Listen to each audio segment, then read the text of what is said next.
All right, so today I just wanted to record a short video because as of right now, the roof on my house is getting redone, so it's very noisy, and I think I finally found a break in them banging on the roof. So let's get it. What are we just talking about today? That would be this, an Xbox controller, yes. I'm not usually one to talk this heavily about controllers because I think they're all just fun. They've been optimized throughout the years and they work great. All the way back to like the PS1 controller. It's all been good. But here is an Xbox controller. And this is none other than the Xbox Elite Series 2 controller. And man, I love this thing so much. It's so high quality. It feels great in the hand. It looks great. I love the black color. There's two different versions of this thing. There is the, I don't know what this one is called. I believe it is just the Series 2 controller. And then there's the Core version, which is a cheaper version that doesn't come with as much stuff like this one does. What's the difference? Well, with this one, you get paddles installed already. There are these slots on the Core controller, but you don't get the paddles. Also, you don't get the accessories. Oh yeah, look at this. In the accessory bundle, you get some different joysticks, which I actually did switch out the joysticks, so they're a little bit different, and it's pretty cool. You get joysticks. You get this here, which is a tool to adjust the joysticks, because if you're unfamiliar with this controller, then you won't know that it has adjustable thumbsticks. You can tighten or loosen that to adjust the tension. I have mine set all the way loose because that's how I like to have my controller set up. And there's also adjustable triggers with these switches here. You can see if we set them to low, then that's as far as they go. Medium, medium, go a little further, and then, of course, maximum. So yeah, this thing's pretty adjustable, and that is, that tool in there, this one here, is a key to adjust that. Then, of course, you got different joysticks here. This looks like just an extra one for these. And I'm not sure what the deal with this guy is, because there's only one of him. Which I found strange, because, I mean, it feels pretty nice. I can see why some people would want to use that, but there's only one. And then, actually, I think this is actually different. Yeah, this one is a long, like an extended joystick, so that's interesting. And then you have, oh, I might as well pull this one out now. Yeah, there you go. There's that one. And those are your standard joysticks. And then you have this, which is a extra D-pad, because as you may or may not know, with this controller, you can remove this D-pad because it is magnetic. So yeah, a bunch of cool stuff that does not come with the Core version. Oh yeah, actually, one thing I forgot to mention, this is actually filmed after I did the outro, but I forgot to mention, there's one thing that I was missing from this set here. Yeah, and that is this.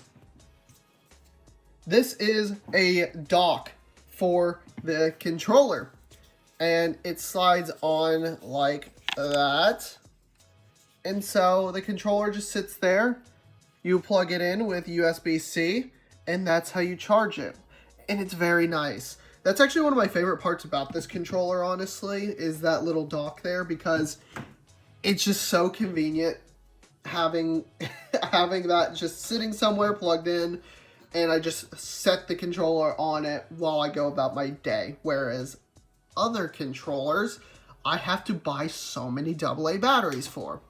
I am pro rechargeable gang, so come at me. And really, other than that, the Core version is pretty much the same, just different colors. But I really like this one.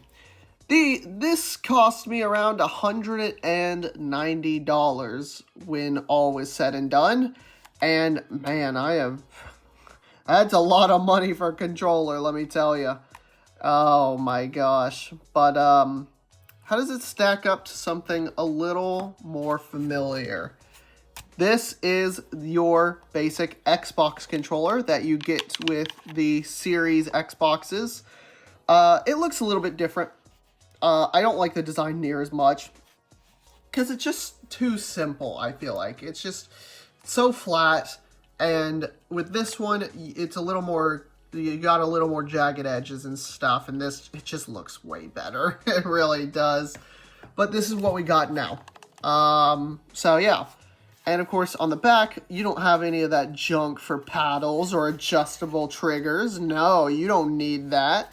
What you do need is normal buttons, normal joysticks that aren't removable, a D-pad that isn't removable, and you're going to be happy with it. So that's exactly what's up. That's what this thing is. Honestly, I really like the feel of the stock Xbox controller already because it just is nice to use. It really is. I mean, this is pretty much what I'm familiar with my whole life. Let me see if I have... okay, this will work. This is a 360 controller, as you probably know and love.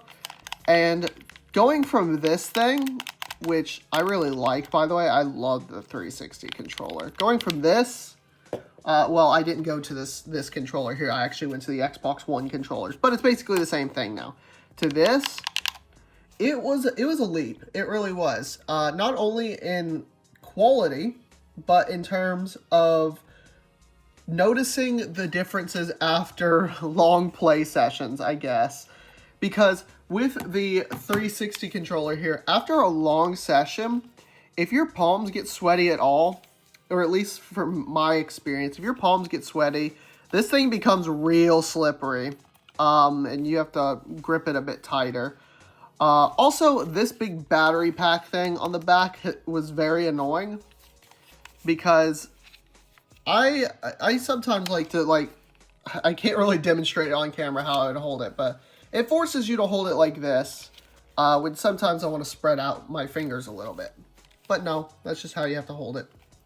Most of the time it's fine though, but it's just really noticeable on the longer gaming sessions. And the reason I bring up the 360 controller here is because the leap from this to this, it was about the same thing. It wasn't about the instant feel of it. I mean, sure, the instant feel is a lot different than the standard controller.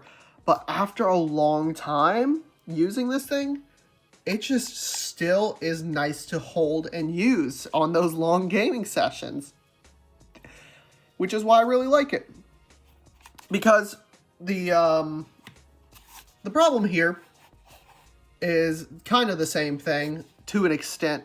You get sweaty, and it starts getting a little slippery. And I mean, it's not like falling out of my hand. I should have mentioned that with the 360 controller too. It's not like falling out of my hand, but it does make your hands move a little more when you're trying to reach for a button or something like that. And it can get a little annoying just to deal with that. However, on the Elite controller, this is all rubber. The whole thing is nice, grippy rubber. So, that doesn't happen at all. Your hands stay nice and planted. And also, one thing I learned from one of my Switch controllers, actually, is I really like just clicking these as fidget toys. I'm sure that's not good for them, but I love doing it because it feels cool. And so, like, I'll just be playing a game, clicking away. That's fun to do. Definitely not a reason to spend extra money for this controller that comes with the paddles. Just get the core and then buy the paddles separately. But man, I love it. Also, with this controller, I'll turn the controller on real quick, and you can already see something there. That's right, it has a different colored LED. I don't know why it's blinking, because the Xbox is on, and it's should be connected. Okay, there we go. But yeah, you notice there, it's green. It's a green LED in there. Or so you think. But with a click of what would normally be the screenshot button, or the capture button, I guess, you can change your profile on your controller. Because this has, oh, I'm messing up so many things right now. I'll get onto that in a second. But this has profiles. See, there's your standard white. I have a green profile, a red profile, and a blue profile. But yeah, you have so many profiles and stuff like that. It is, it's amazing what all you can do with this thing. And of course, my profiles actually do different things. The green one is the primary one that I use. The paddles do nothing. The red one is more for like gaming and stuff like that. Specifically recording games. The paddles will do like a bunch of screen share options, or like record video, stuff like that. And then you have the blue mode, which is more like media consumption. When I'm doing my at night YouTube sessions, I have these paddles bound to turn up and down the volume on the TV, and one to mute it, and yeah, one to go into night mode on my TV. So yeah, you have a lot of options there. And of course, the white one, default, automatically binds the paddles to nothing, but I like to have the green LED because green's my favorite color. I painted my walls green. So, yeah, that's that. Pretty cool stuff there. And, yeah. One thing that's, I don't know why they did, is probably for, like, the LEDs and stuff. When you click the Xbox button, it doesn't click in like the old one does. Like, you can actually click this all the way into the controller. This one is like a little tactile button. It just like, it barely sinks in, but it clicks really nicely. I prefer pushing it all the way in, but that's such a little complaint for this thing.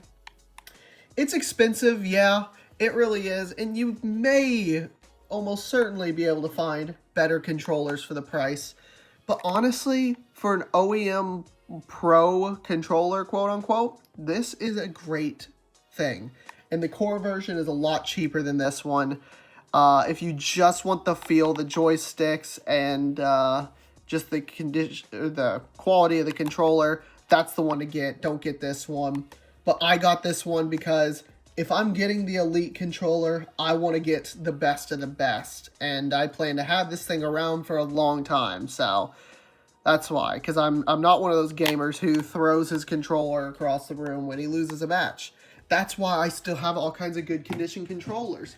Like, I have this 360 controller from my original Xbox 360. Everything still feels good. The buttons all still click. It's all good because I treat my technology nicely.